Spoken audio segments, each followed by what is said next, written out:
Lorcana is an amazing game. That's why I wanted to start this channel, so I could share it with all of you. But I know that good, clear instruction guides for this game are few and far between, and when they are there, they can be a little tough to follow.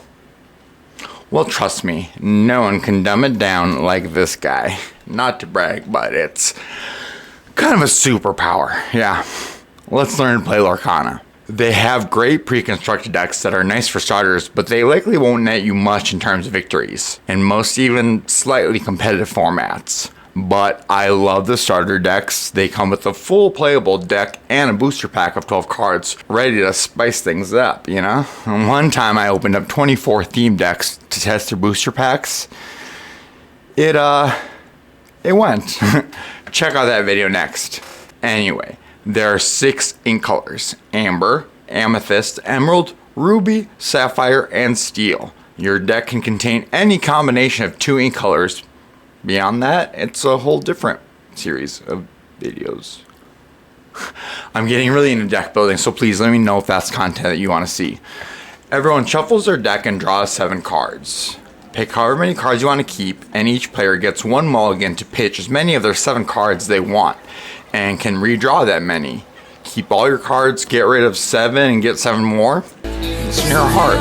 When you're starting out, you'll want to try and keep as many low cost cards indicated by the number in the corner so you can actually play something in the first turn or two. Also, make sure at least a few of your cards have the gold ring around them. That means those cards are inkable. More on that in a bit. So, after each player draws and mulligans, place any mulligan cards at the bottom of the deck and shuffle 1 more time. Let your opponent cut, and the game can start.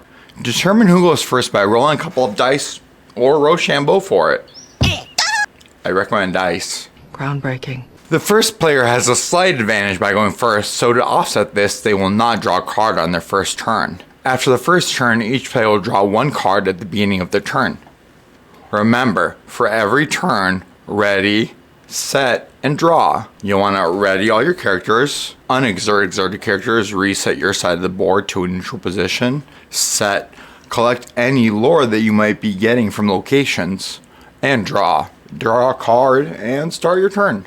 You'll notice the number each character has in the top left corner. That indicates their cost to play them. That means you need that much in your inkwell to play them. That's where the 2 types of corners come into play. Cards that are just a plain hexagon mean they are uninkable, which means they cannot be inked for your inkwell, and you must ink a card with a gold fancy ring in the corner. For inking, the number means nothing, just if it's a pretty number or a plain one. So, choose which card you will ink, 1 per round, but Sapphire is one of the 6 typings, and its specialty is ramping, getting you ink much faster than 1 per round. If you have enough ink, you may then play a card, or as many cards as your inkwell allows you to. Just exert the ink cost that the card takes to play, and then place the card down in your play area. When deciding what to play, pay attention to the character's strength, willpower, lore value, and any other possible effect that take place when the card is played. Some effects, like evasive, can make a character really hard to deal with, so keep those in mind.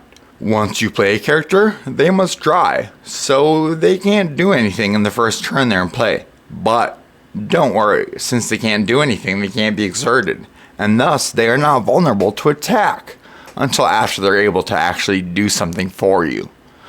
Unless your opponent is a sneaky little shyster and plays a card, which will banish characters. But that usually comes after a few turns, if at all. Once all you can do is done, you can ink, attack, quest, and play a card in any order that you want. You will then pass and your opponent will take their turn. Once they do all their business, it's your turn to ready, set, and draw again.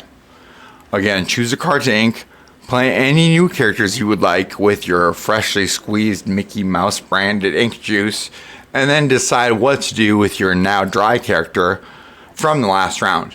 They can either do nothing and not exert, quest for the amount of lore that is indicated, and exert themselves, leaving themselves vulnerable to attack, or attack an opponent that is exerted. Remember, if they haven't dried or been exerted, they can be attacked at this time. When your character challenges an opponent, they will deal damage indicated by their attack and resist attack up to their health. Both characters involved will attack each other, taking the damage the opponent is dealing.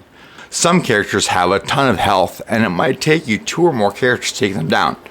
Just remember that the defending character will deal attack damage to each challenger. Plan accordingly. In addition to characters, you'll also find items, actions, and location cards. In order to play them, it's the exact same as characters. You'll pay the ink and put them into play.